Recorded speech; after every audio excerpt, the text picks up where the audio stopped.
Hey everyone, this is Dave and Dave from CrossFit R.D.T. And we want to welcome everybody to the first Atlantic City Fitness Throwdown. The workouts are out, so let's talk about the standards.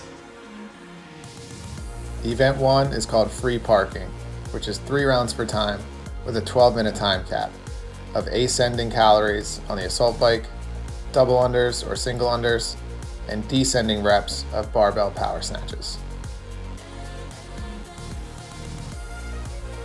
Athletes may begin seated on the bike with no movement of the pedals, but may not leave the bike until the judge fully sees all the calories on the screen. The rope must pass underneath the feet twice for a double under, or just once for a traditional single under. A single dub technique can also be used for double unders, but only the double unders will count. For the power snatch movement, the bar starts fully on the ground and finishes locked out overhead with the hips and knees extended. The athlete may perform a muscle snatch to full extension, or may choose to do a power snatch or a squat snatch are all allowed. No reps would include not getting to full extension at the top of the snatch or not getting the barbell overhead. Event 2 is called Boardwalk and Park Place, and it's a weightlifting ladder. The athletes will have 50 seconds to complete the complex. Then they'll stand at their station until the end of the 50 seconds. The clock will beep. They'll have 10 seconds to rotate to the next bar, where they will wait for the beep for the next 50 seconds. The complex that the athletes will be completing is one clean with a clear pause at the top, followed by a thruster. The athletes may choose to do this combination as a power clean and traditional thruster, or a power clean and a thruster jerk, where the athlete dips under the barbell at the top of the rep. They may also choose to do a squat clean with a clear pause at the top before a traditional thruster, or a squat clean with a clear pause at the top before performing a thruster with a dip and jerk at the top.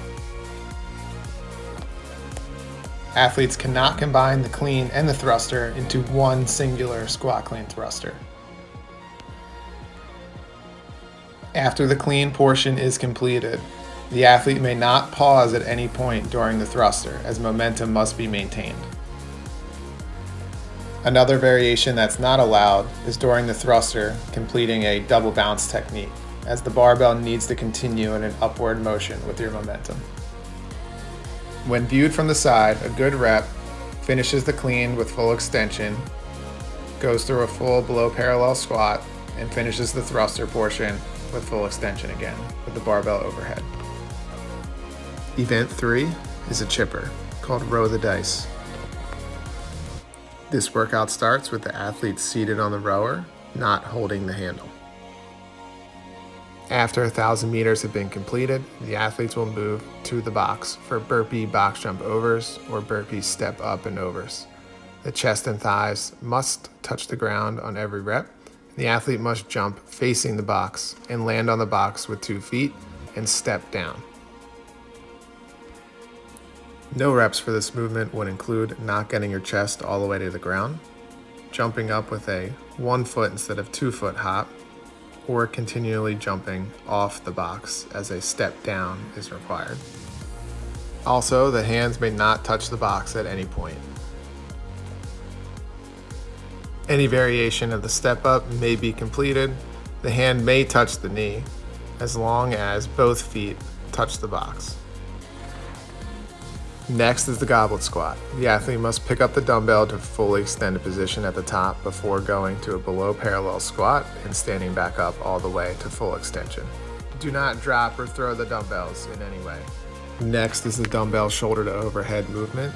The athlete starts with a dumbbell at the shoulder and can use a press, or push jerk motion to get the bell fully locked out overhead. The athletes will switch arms every 5 reps, and may switch in any way that they would like, as long as the standards of the overhead movement are met.